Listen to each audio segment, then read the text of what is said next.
You know that feeling when you're stuck in an argument and everyone is just absolutely positive they're right? Yeah, we've all been there. Well, today we're talking about the one tool that helps us cut through all that noise to find what's actually true. We're talking about research.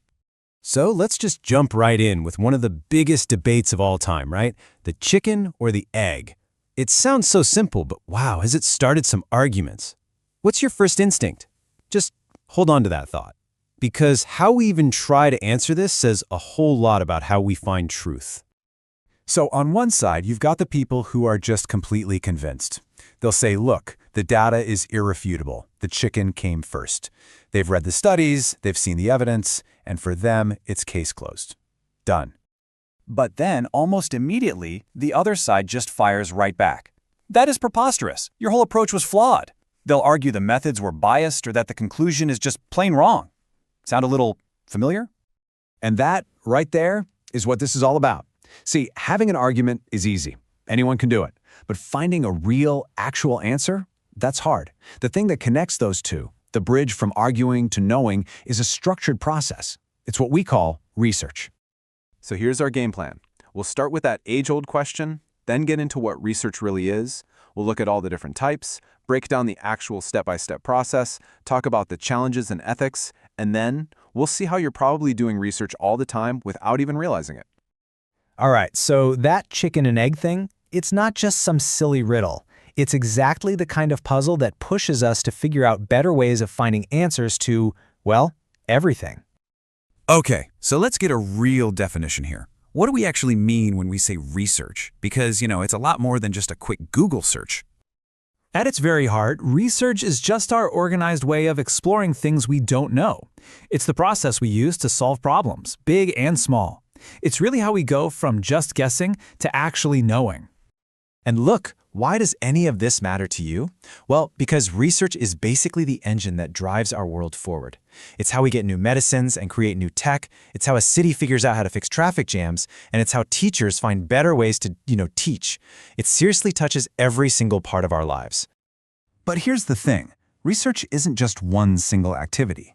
You can't use the same tools to study an ancient civilization that you'd use to test a new smartphone. Different questions need different approaches. Just look at the variety here. You've got scientific research, which is all about the natural world, like developing a vaccine. Then there's historical research, which is like being a detective, piecing together the past. Social research looks at us, at people and societies. And market research, that's what helps a company figure out what you actually want to buy. And what's really cool is how they all connect. Think about a pandemic. You need the science for the vaccine, the social research to understand how people behave, and historical research to see what we learned from the past. It all works together. So, no matter what kind of question you're asking, good research always follows a clear path. This isn't about just stumbling around in the dark. It's a step-by-step process designed to get you to a reliable answer. And this process, this is everything. It always starts with one single, focused question. Not just climate change, but something specific like, how is climate change impacting Arctic wildlife? Then you go hunting for information from sources you can actually trust. Sometimes you have to create your own data with an experiment or a survey. After that, you put on your detective hat and look for patterns in everything you found. Only then, after all that, can you draw a conclusion. And the last step is so important. You share what you found so other people can build on your work. Okay, so if the process is so straightforward, why are we still arguing about the chicken and the egg? Well, because in the real world, doing research is messy. There are huge hurdles and even bigger ethical responsibilities. I mean, in a perfect world, you'd only use perfectly reliable sources. But the reality is, we're swimming in misinformation and bias. We want to be completely objective, but good research costs a ton of money and can take years. And maybe most importantly, the entire process has to be ethical, which means you have to fiercely protect the privacy of the people involved. And this part is absolutely critical. There are non-negotiable rules. You have to be honest about what you find. No faking the data. You have to get permission. It's called informed consent, so people know what they're getting into. You have to protect their identities, and you have to follow strict safety rules. These rules make sure that our search for answers never, ever causes harm. So after all this talk about labs and studies and ethics, you might be thinking, okay, but this doesn't really have anything to do with me. Well, I think you might be surprised.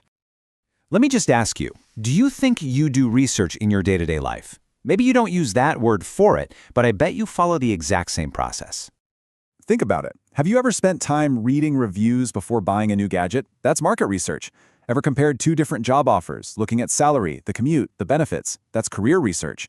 Looking up a recipe, planning a trip, trying to find a good school, it's all research. You're gathering data to make a better, more informed decision.